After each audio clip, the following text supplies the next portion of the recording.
Hello, and welcome to Lights Camera Connect, creating a dynamic on-camera presence.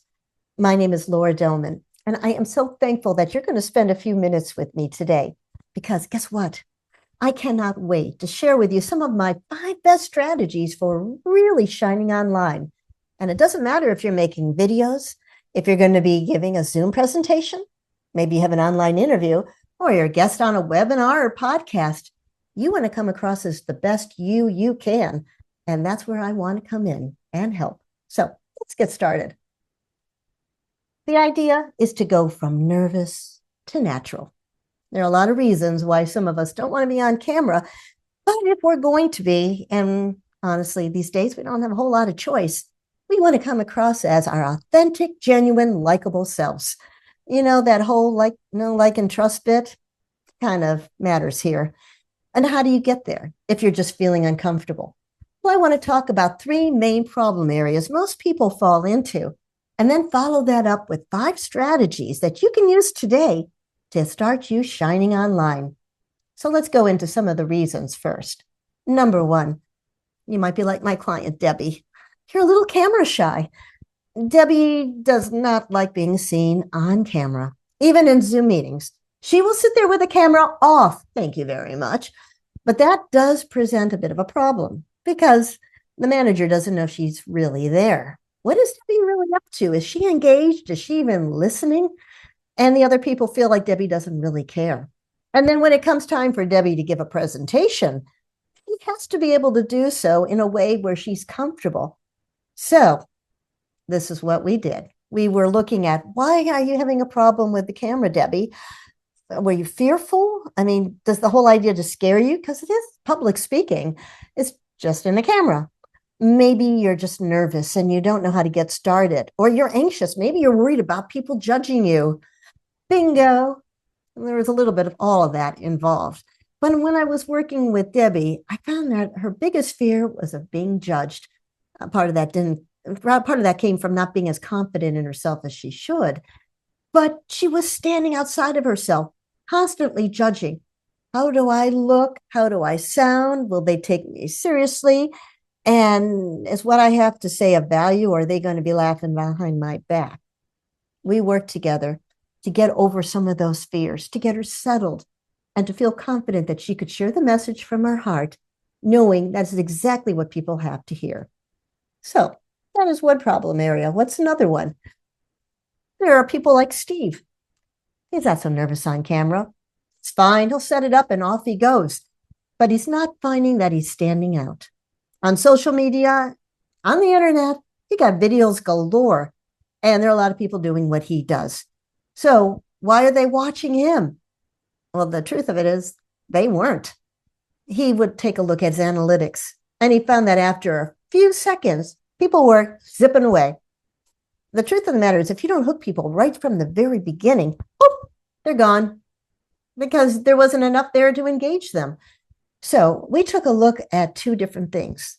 One, how was he doing his current videos? And we found out that he wasn't really getting to the point right out of the gate. You can't start off with, hi, my name is Steve. And no, they're not going to hang around for that. You've got to give them a hook, something that they want to learn, and give it to them right up front within the first few seconds. And the other part was he just didn't have a whole lot of dynamic delivery going on. He was just standing up in front of a camera like a talking head, and worse, he was reading aloud. So he wasn't even looking at the camera. And I'm sorry, people just don't feel that connection, and they weren't going to watch. So what's our third problem? Let's say there are folks who do know how to speak in public, on video, what have you. But wait a minute. They're making all these great videos. Where are the clients? We don't see them converting. What is the problem? Well, that's where we're going to be taking a look at how they communicate. And these are some of the tips I'm going to be sharing today. And part of the problem comes down to the very basics. If you're used to dealing with an in-person audience, or maybe you're on stage and you've got a whole auditorium full, you're used to presenting large. Well, the camera doesn't work that way. The theater stage might, but not the camera. The camera is small and intimate, and you cannot talk at people. Nobody wants to be sold to. Nobody wants to be told what to do. They want a connection, a personal relationship, and they want you to talk to them, understand where they're coming from, even if they haven't really met you. It's still that feeling. So we talked about a number of dynamic delivery techniques that get past that cross that bridge where they do feel like you're one-on-one. And that's what I'm going to share with some of you today. So, who am I? And why am I possibly qualified to talk about all this? Well, I come from three areas. In my first career, I was an IT corporate sales exec. So I gave those razzle dazzle presentations. I did the one-on-one, I did the sales, soup to nuts. But I'm also a public speaker and an author, and I love addressing audiences. But probably most pertinent to this presentation is I am now 100% an actor. Yeah, I went from corporate to creative, and I'm doing film, TV, industrials, commercials, print, and voiceovers. And these are just some of the projects that I've been on. And it's a lot of fun. But what I discovered was that so many of these on-camera acting techniques can be brought over to the business world because a lot of them can be applied to everyday videos and online conversations and really elevate your presence online. And that's what I want to share today. So let's talk a little bit about videos and why they're so important. You see this guy? He's on his phone. You probably know a few people like that. You may be on your phone a lot yourself. And that's because most consumers prefer video. I mean, blogs are great for SEO, and audio and podcasting are great too. There's so many ways to do polls and to do graphics, but if you really want to get people's attention, you got to be on video. Most internet traffic is for video. And if you were to even go onto YouTube, well, my goodness, I think they probably are up to nearly 3 billion users. And YouTube, are you aware of, is a search engine? It is the second biggest search engine after Google, which coincidentally owns YouTube. And you can have people find your content by your titles, by your thumbnails, by the keywords, by your content. And that is what AI is doing now with SEO. And video, especially short videos, are very, very instrumental in all of this, which brings it all the way back to when people are watching videos and you do a great job, they're going to be interested and they're going to go to your website where you can share them everything with what you do and how you can help them. And most importantly, you'll be able to convert your visitors to leads and grow your business, because that's why we're all here, right? So you're thinking, this sounds all great, Laura, but do I really have to make videos? Well, there are ways where you can put out great videos and not be on camera. That's a different conversation and one I can help you with. But for most everybody else, let me just please say it simply. You're not going to die from it. 99.9% chance you're not going to die. If you got a heart condition, that's something different. But for the most part, it's not something you have to be terribly fearful of. A little bit of practice, some guidelines, and you're going to be on your way. So that's what I want to talk about, because even those imperfections are what matters and makes you stand out. I'm not saying you have to be a human train wreck on camera. Yeah, there's a place for that, and that can be entertaining. But I'm talking about bringing the human element out, because we got AI, and it's scooping up a lot of the low-hanging fruit right now, and it's not going away. It may be impacting our jobs. It may even threaten to take our jobs. But the truth of the matter is, you know what? It's not human. You can tell AI from human. And even if it sounds awfully good, there is an emotional connection that is not there. That's what the human being brings. By showing up as our own authentic selves, imperfect, quirky, funny, silly, serious, therapeutic. There are all many ways that we can show up. And that's our differentiator. And that's what I want to talk about again today in more depth. So there's a lot to on-camera confidence. There's a lot you should know about. For example, you need to know how to set things up. What's the equipment? What do I need? How do I find it cheaply and easily? And what do I do when I travel, perhaps? Or I'm just outside. That's a whole area that we can talk about. We can also talk about the preparation. What do you wear? How do you look? How do you get comfortable in your body? Do you need to breathe? Do you have breathing and vocal exercises? What can I drink? Beer okay? No, it's not. All right, what else can I do? And there's a whole preparation that we can spend a lot of time on. We're not doing that today either.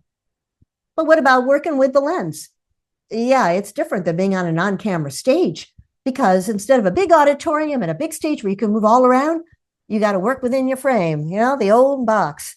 So how do you translate it? Because hint, hint, every little thing looks huge on camera. You don't believe me? Take a look at something, let's say even a TV show on a big screen. The smallest movement matters. And I'm telling you too, people are going to be looking at your eyes. If you're on stage, they're probably looking at your whole body. But when you're on camera, they're looking at your face and they're looking here to see if you're genuine and trustworthy and if you really know your stuff.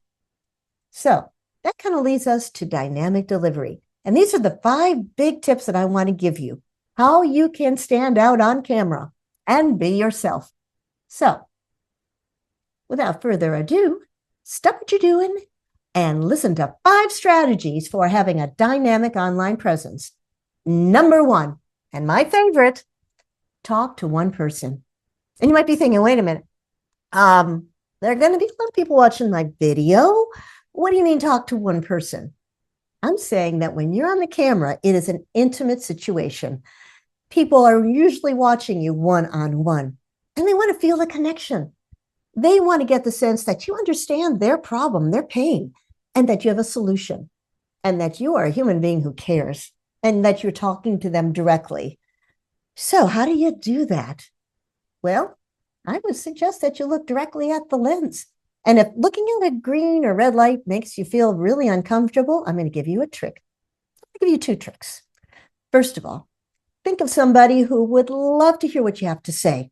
They're always in your corner. And it could be a colleague, a mentor, a spouse, even your mother. Anybody who thinks that you walk on water and they want to really hear what you have to say, and they know it's going to make a big difference. Keep that in your mind's eye. Now, if that's difficult to do, here's my second little tip. Get a picture of somebody that you care about who fits all that description and put their picture right next to the lens. Don't cover it up or you're going to be seeing a blank screen. But that way you can look at the person, be reminded of them, and look directly into that photograph's eyes and connect with them and talk just to that one person. It's going to come across intimately. The person on the other end is going to feel like, wow, they're really talking to me. And I want to hear more of what they have to say. It's not just shouty man talking about the next sale, sale, sale. It's somebody having a conversation. So tip number 1. Tip number 2, how about a little dynamic delivery? And I'm going to break it down into 4 main areas. My very favorite is the pause. You don't have to be speaking at a rapid pace. You don't have to be speaking at an even pace. You can take your time, especially if you need to collect your thoughts. A pause is so important, and it's a useful tool. Now, you don't want to overuse it, and you don't want to be over dramatic either. But for example, be human. Let's say that you're talking about the things that you need to have for video setup. And I'll say, yeah, you need lights and a camera and you need a sound and yeah, you're going to need a tripod. I just pause for a second. Makes you want to lean in. What is she going to say? There's a little bit of suspense and a little bit of anticipation. It also gives you a chance to collect your thoughts.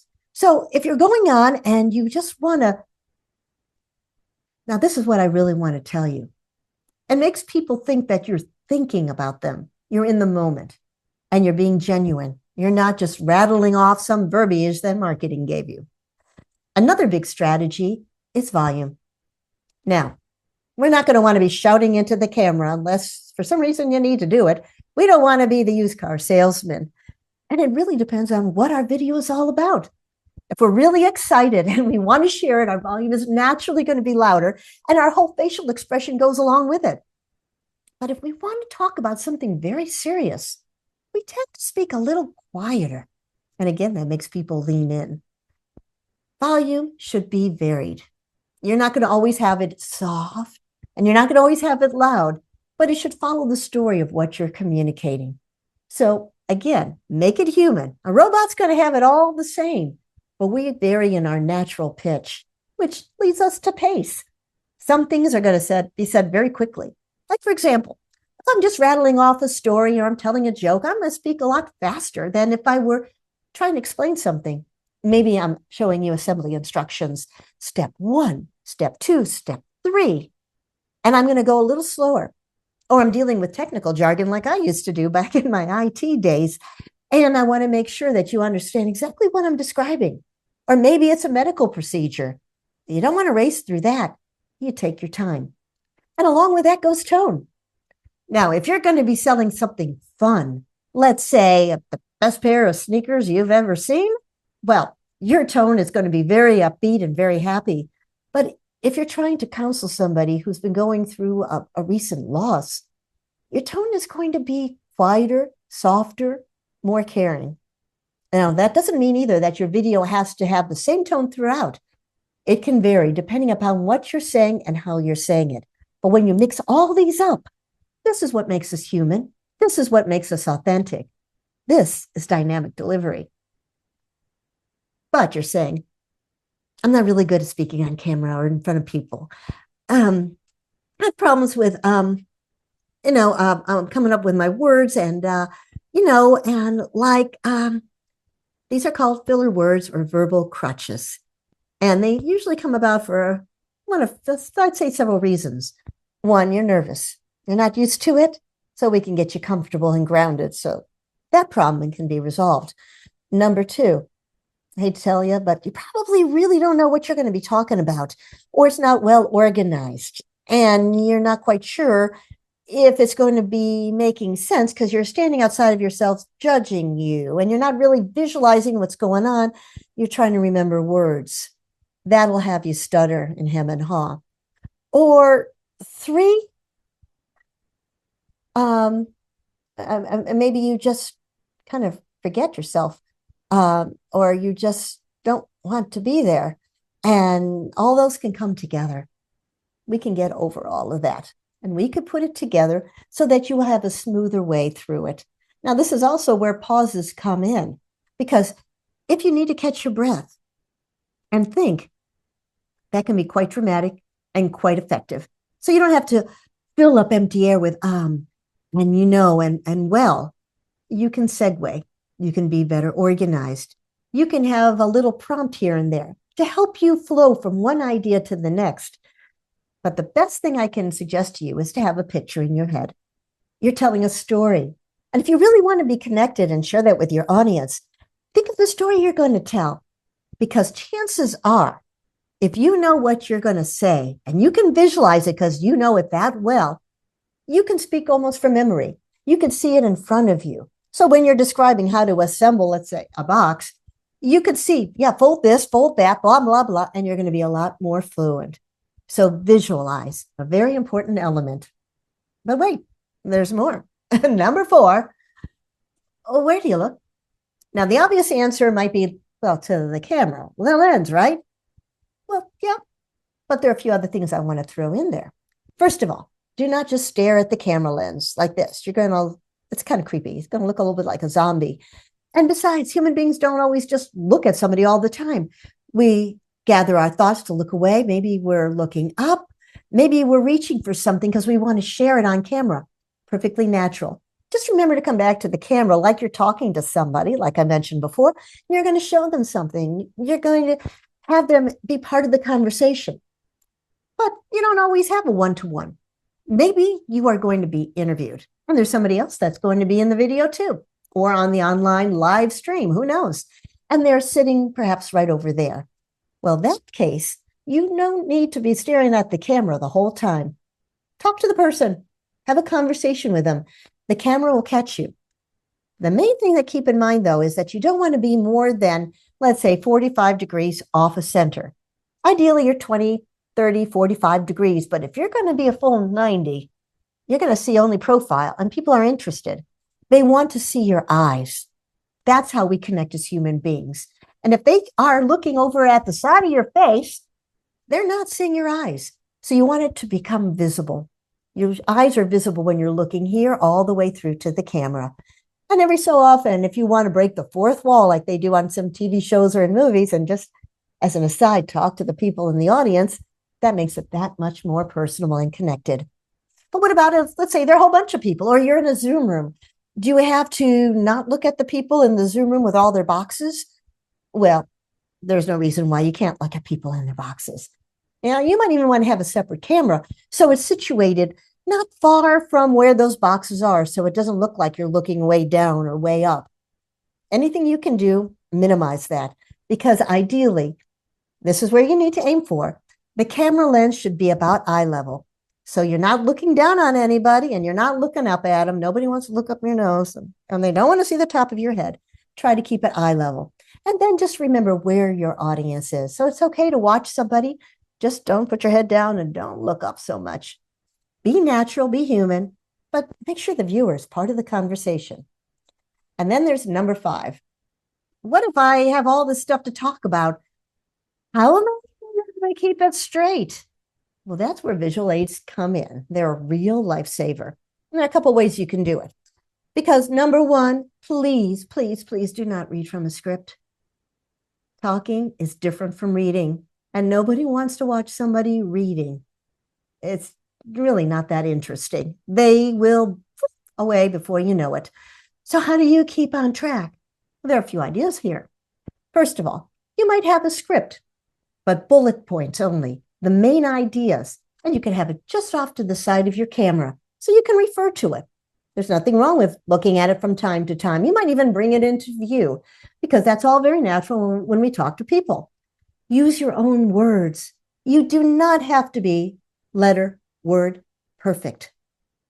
If you're thinking about your words, you're not thinking about your message, and people will forgive the occasional blurb as long as they feel like you're communicating with them. So what if you're saying, I'm using a teleprompter because I do need to be word perfect, or I need my words. Well, then I'm going to urge you to work with me on how to use a teleprompter because there are do's and there are don'ts. The don'ts, the talking head syndrome, and reading it from head to side, or the head's stable, but the eyes are moving around. When you read, it doesn't sound like you talk, and nobody wants to see a talking head. There are techniques, and I'll just give you an idea. Usually, if you're going to have the words scrolling, you want to keep your eyes to the center of the screen where the camera lens is. And use your peripheral vision to be able to pull in the phrases, to pull in the concepts. And don't be afraid to use your own words to describe it. Please don't look like you're reading. It might happen from time to time, but for the most part, try to stick with it. And again, there are ways of using it and pacing it and so forth. But just know that there are visual prompts, and you're not going to be thrown out there to talk off the top of your head when you don't even like being on camera. There are ways to get around all of this. So I've thrown a lot at you, but honestly, it's just the tip of the iceberg. I talked about some of the dynamic delivery techniques, and I referenced some of the others, such as equipment and preparation and how to work with the camera lens. But there is more, of course. I just want to help you get, at least today, from meh, okay, nervous, uncomfortable, and everybody can tell, to being more natural and being you, so that you're smiling and feeling comfortable and people feel that. So if this is of interest to you, and I know it may not be of interest to everybody, but it might just be the exact perfect thing that some of you want. And I am going to extend a special invitation. If you want a guide to on-camera confidence and shining online, let me be your guide. I'll help you up that mountain so that you can stand there feeling confident and having your videos seen and people converting to your client list. That's what we're all about. If you want to use this QR code, let's book a free 45-minute call. We can talk about anything I talked about today. We can dive into something else that you have a question about. The time is yours, so take advantage of it. And if you want to go away with something else, this is the freebie I offer.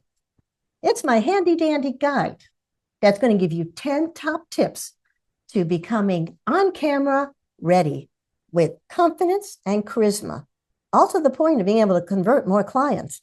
So you can either use the QR code or you can enter in lauradoman.com/gift and go directly to being able to download my gift. It's yours. If you want to book the call, I'd love to talk with you. Like I said, it may not be for everybody, but if this is something that you need, I'm sure that I can help you. And it would be my real pleasure to do so. So thank you so much for coming. I really appreciate your time. If you'd like to connect with me on LinkedIn, I've got a whole LinkedIn newsletter just on the subject. I post regularly, got a blog, got the whole thing. And you can check out my website or feel free to email directly. It's been a real pleasure spending time with you today. And I want to wish you all the best in your journey to on-camera confidence.